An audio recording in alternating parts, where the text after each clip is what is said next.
నమస్తే, welcome to our channel. నేను నరేష్. ఈరోజు హిట్ టీవీ స్టూడియోలో సామాజికవేత్త కృష్ణకుమారి గారు ఉన్నారు. మాట్లాడదాం. మేడం నమస్తే. మేడం రీసెంట్గా 2 రోజుల నుంచి వైరల్ అవుతుంది. మల్కాజ్గిరిలో మెదక్ ఎమ్మెల్యే మైనంపల్లి రోజు హల్చల్ చేసిండు. అక్కడ బీఆర్ఎస్ వర్సెస్ కాంగ్రెస్ ఉన్నప్పుడు వాళ్ళ ఫాదర్ కాంగ్రెస్ నుంచి ఎమ్మెల్యేగా కంటెస్ట్ చేసి ఓడిపోయినాడు. సో ఒక గొడవ జరిగినప్పుడు మైనంపల్లి రోహిత్ కూడా రోడ్డు పైన కార్ వేసుకొని బైఠాయించిండు అనేది బాగా కాంట్రవర్సీ అవుతుంది. ఏమంటారు మేడం దీనిపైన? అంటే ఇది సమస్య, ఇది ఖచ్చితంగా రాజకీయ సమస్య. రాజకీయ సమస్య. సవాళ్ళు ప్రతి సవాళ్ళతోటి ఎవ్వరూ సాధించేది ఏమీ లేదు. ఇప్పుడు మీరు రాజకీయ నాయకులుగా ఉండేది ఎందుకు? ప్రజలకు సేవ చేయడానికి. మీరు సవాళ్ళు విసురుకుంటే ప్రజలకు ఉపయోగపడేది ఏంటి? ఇప్పుడు టీఆర్ఎస్ కాంగ్రెస్ ఇక్కడ పోటాపోటీగా ఉన్నాయి. ఇప్పుడు మెదక్లో కొడుకు గెలిచాడు, మల్కాజ్గిరిలో తండ్రి ఓడిపోయాడు. అయితే ఈసారి ఎలక్షన్స్లో మల్కాజ్గిరిని కూడా హస్తగతం చేసుకోవాలి అనే ఒక ఉద్దేశం మైనంపల్లికి ఉన్నది. ఆ దిశగా పనిచేస్తున్నారు అనుకోవచ్చు. అదేమీ తప్పు కాదు. కాకపోతే చూసుకుందాంరా, బస్తీమే సవాల్, నీ గుండెల్లో నిద్రపోతా, లేకపోతే నేను అక్కడ నిద్రపోతా, ఇక్కడ నిద్రపోతా, నీ అంతు చూస్తా, చూసుకుందాం అనేది మటుకు చాలా తప్పు. చూసుకుందాం అంటే ఇప్పుడు నీ దగ్గర 40 కార్లు ఉన్నాయి, 40 కార్లలో అనుచరులు ఉన్నారు, వాళ్ళని వేసేసుకుని మీరు రోడ్డు మీదకి వచ్చారు. ఆయన కూడా ఆయనకున్న కార్లు వేసుకొని వస్తాడు. అక్కడ ఇబ్బంది పడేది ఎవరు? ప్రజలు, కార్యకర్తలు. అంటే మీ పార్టీల కార్యకర్తలు కాబట్టి మీరు అది కాసేపు పక్కన పెడదాం. అసలు సామాన్య ప్రజలకి మీరు ఒక పరిపాలన ఇవ్వాల్సిన వాళ్ళు పోయి, ఒక ఎగ్జాంపుల్గా ఉండాల్సిన వాళ్ళు పోయి మీరే ట్రాఫిక్ జామ్కి గురవుతారా? మీ అందరూ కలిసి ఏదైనా అడవిలోకి వెళ్ళి కొట్టుకోండి, ఎవరికి బాధ లేదు. అసలు ఆ మేడ్చల్ రోడ్డు ఎంత, కొంపెల్ల మేడ్చలు, ఎంత సుచిత్ర ఏరియా అంతా ఎంత పాపులేషన్ ఉంటుంది, ఎంత ట్రాఫిక్ ఉంటుంది. 24 గంటల్లో ఏమన్నా రాత్రిపూట ఒక 4-5 గంటలు ట్రాఫిక్ ఉండదేమో, కానీ మిగతా అన్ని టయాల్లోనూ ట్రాఫిక్ ఉంటుంది. అది నేషనల్ హైవే మీద మీ ఆటలు. అసలు ఫస్ట్ పబ్లిక్ న్యూసెన్స్ చేసినందుకు మీ తండ్రి కొడుకుల్ని ఇద్దరిని అరెస్ట్ చేయాలి. కానీ ఈ ప్రభుత్వాలు ఎట్లా తయారైనాయి అంటే, మా పార్టీలో ఉంటే చాలు, ఏమైనా చేసుకోవచ్చు, ఏమన్నా అంటే వాళ్ళని ఏమైనా అంటే వాళ్ళు వెళ్ళిపోతారేమో పార్టీలో నుంచి. బొజ్జగింపుల పర్వంతో ఇవాళ నంబర్ గేమ్ నడుస్తుంది ఈ రాష్ట్రంలో. ఏ రాష్ట్రంలో అయినా నంబర్ గేమే. ఈ నంబర్ గేమ్తో వచ్చింది చావు. దీనిలో నలిగిపోతుంది సామాన్య ప్రజలు. ఎందుకండి అసలు ఉన్న ట్రాఫిక్కే సరిపోయినట్టు మీ వల్ల ఇంకొక ట్రాఫిక్ రావాల్సిన అవసరం ఏంటి? అసలు ఈ సవాళ్ళు ఏంటి? ప్రతి సవాళ్ళు ఏంటి? కారు బాయినెట్ మీద కూర్చొని వీధి రవిడీల్లాగా మీరు ఎమ్మెల్యేని కూడా మర్చిపోతున్నారా? అంటే ఒక పోలీసుని పిలిచి కేసులు పెట్టండి వాళ్ళ మీద అంటే నువ్వు చెప్తే కేసులు పెట్టేయాలా? రౌడీ షీట్ ఓపెన్ చేయండి, నువ్వు చెప్తావా? రౌడీ షీట్ అంటే పోలీస్ ఏం చేయాలో నువ్వు చెప్తావా? పోలీసుకు నువ్వు సమస్య చెప్పు, పోలీస్ స్టేషన్కి వెళ్ళి పలానా వాళ్ళ వల్ల ఇలాంటి ఇబ్బందిగా ఉంది, ఇలాంటి ప్రాబ్లమ్స్ వస్తున్నాయి అని చెప్పాలి. చెప్పి మీరు చర్యలు తీసుకోండి అని చెప్పాలి. ఒక్కొక్కసారి కొంతమంది పోలీస్ స్టేషన్కి కంప్లైంట్ ఇచ్చేటప్పుడు వీళ్ళ బాధే చెప్పుకోవాలి, మాకు న్యాయం చేయండి అని అడగాలి. అంతేగాని ఈ విధంగా శిక్షించండి, ఆ విధంగా శిక్షించండి, ఈ సెక్షన్లో పెట్టండి అని అడుగుతారు. తెలివిగా అయిపోయినారు మేడం ప్రజలు కూడా. అయితే అప్పుడు పోలీస్ ఆయన అంటాడు, మేముంది ఎందుకయ్యా, మాకే మీరు సెక్షన్లు చెప్పే కాడికి అని పోలీసులు అడగడం వాళ్ళ వంతు అవుద్ది అనమాట. అందుకని ఈ అతి తెలివితేటలు మానేసేసి, ఈ రుబాబులు, ఈ జులుం ప్రకటించటము ఇవన్నీ మానేసి మైనంపల్లి హనుమంతరావు గారు వయసుకు పెద్దోడు, ఎన్నో సంవత్సరాల నుంచి రాజకీయాల్లో ఉన్నాడు.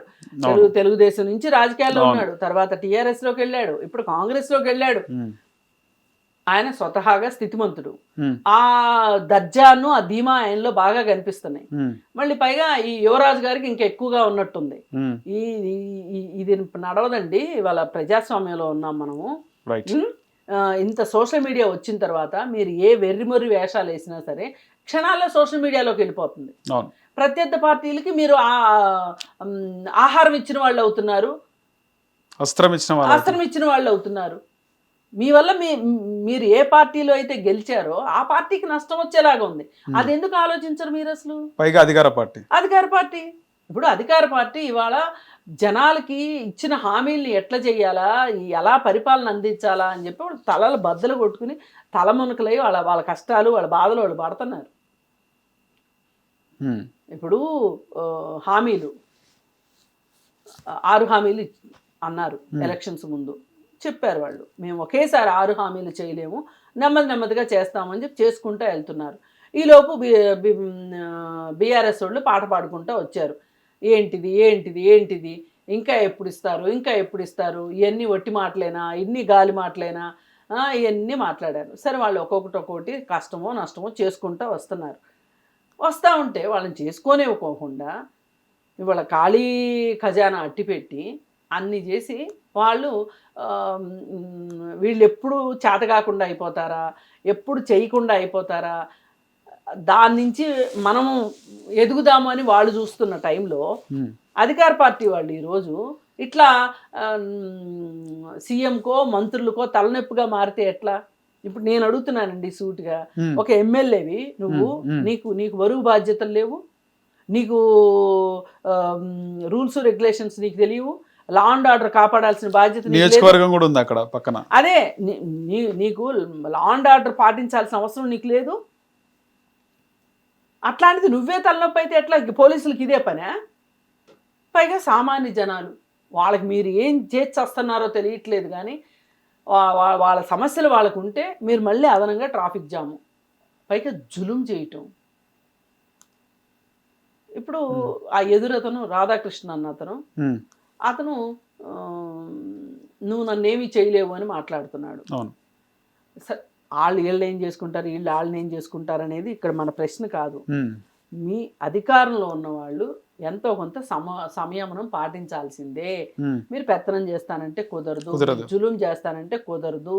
మీకేమైనా పెత్తనాలు జులుములు ఉంటే మీ ఇంట్లో చూపించుకోండి, అంతేగాని పోలీసుని పిలిచి, పోలీసులు ఏమన్నా మీ ఇంట్లో బాడీ గార్డ్లా నువ్వు చెప్తే చేయటానికి? ఇతను మట్టుకు చిన్న వయసులో ఉన్నాడు, రాజకీయాలను అర్థం చేసుకుని చదువుకున్నాడు కదా, కాస్త చట్టం, న్యాయం, ధర్మం అన్నీ తెలుసుకోవాలి కదా. మరి అలాంటి వాడికి, లోకజ్ఞానం లేనివాడికి మళ్ళీ ఒక అనాగరికుడు మాదిరి ఈ విధంగా మాట్లాడడం, అది కూడా ట్రోల్ అవుతుంది మేడం. డాక్టర్ చదువుకున్నావు, ఎంబీబీఎస్ అంటున్నావు, ఈ విధంగా ప్రవర్తన ఏంది నీది అంటారండి. నేను అనట్లా, ఒక ఎమ్మెల్యేని పట్టుకుని నేను మాట్లాడుతున్నానా లేదా? మాట్లాడతారు, ఎవరైనా మాట్లాడతారు, ఆస్కారం మీరే ఇచ్చారు. అందుకని మీరు ఒళ్ళు జాగ్రత్త పెట్టుకోవాల్సిన అవసరం ఉంది.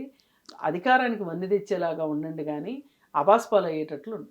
ఈ వయసులో ఎమ్మెల్యే అయితే అంటే జీవితంలో ఉన్నత స్థితికి పోయే అవకాశం ఉంటుంది కదా మేడం? ఖచ్చితంగా ఉంటుందండి. ఒకసారి రాజకీయాల్లోకి వచ్చిన తర్వాత ఇక ఆ రాజకీయం అనేది ఎట్లాంటిదంటే పులి రక్తం మరిగినట్లే లెక్క, రుచి మరిగినట్లే. ఈ రాజకీయాల్లోకి వచ్చిన వాళ్ళు ఒకసారి ఆ పదవి లేకపోతే చచ్చిపోతారు. కానీ ఒదిగి ఉండాలి, వయసుకు తగ్గట్టు ఖచ్చితంగా ఒదిగి ఉండాలి, ఖచ్చితంగా ఒదిగి ఉండాలి. ఒక ప్రజలు ఎవరైనా సరే, ఒక సాధారణ పౌరులు వచ్చి మీ గల్లా పట్టుకుంటారు అవసరమైతే. ఏంటిది అంటే కూడా వాళ్ళకి మీరు సమాధానం ఉండాలి. ఆన్సరబిలిటీ లేకపోతే ఎట్లా? మీరు ఆన్సరబిలిటీ ఇవ్వాల్సింది, జవాబుదారీతనం ఇవ్వాల్సిన దగ్గర పెత్తనం చేస్తాను, జులుం చేస్తానంటే ఎట్లా? ఇది కదా మీరు నేర్చుకోవాల్సింది. అందుకని వీళ్ళిద్దరికీ కొంచెం ప్రైవేట్ క్లాస్ అవసరం ఉన్నట్లుంది రాజకీయాల్లో.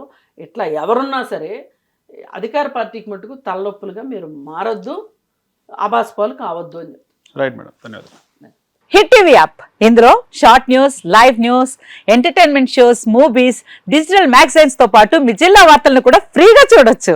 ఇంకెందుకు ఆలస్యం, వెంటనే హిట్ టీవీ యాప్ ని డౌన్లోడ్ చేసుకుని ఫ్రీగా ఎంటర్టైన్మెంట్ పొందండి. Hit TV app, hit TV app, please download hit TV app. Hit TV app ని ఫ్రీగా డౌన్లోడ్ చేసుకుని ఎంజాయ్ చేయండి. మీకు నచ్చిన ఎంటర్టైన్మెంట్ కోసం హిట్ టీవీ యాప్ ని ఫ్రీగా డౌన్లోడ్ చేసుకుని ఎంజాయ్ చేయండి. హిట్ టీవీ యాప్ ని డౌన్లోడ్ చేసుకుని ఆస్వాదించండి, ఆశీర్వదించండి. ఇంతమంది సెలబ్రిటీలు హిట్ టీవీ యాప్ ని డౌన్లోడ్ చేసుకోండి అని చెప్తున్నారంటే ఎంత మంచి యాప్ ఆలోచించండి. అమెరికా అమెరికా అమెరికా అమెరికాలో చదవాలనుకునే వాళ్ళకి విశ్వసనీయమైన పేరు మన శౌర్య consultancy. UK Law 1 Year Masters. UK Law 1 Year Masters. 2 years work permit up to 5 years visa. Contact Saurya Consultancy. Contact 89851 89851.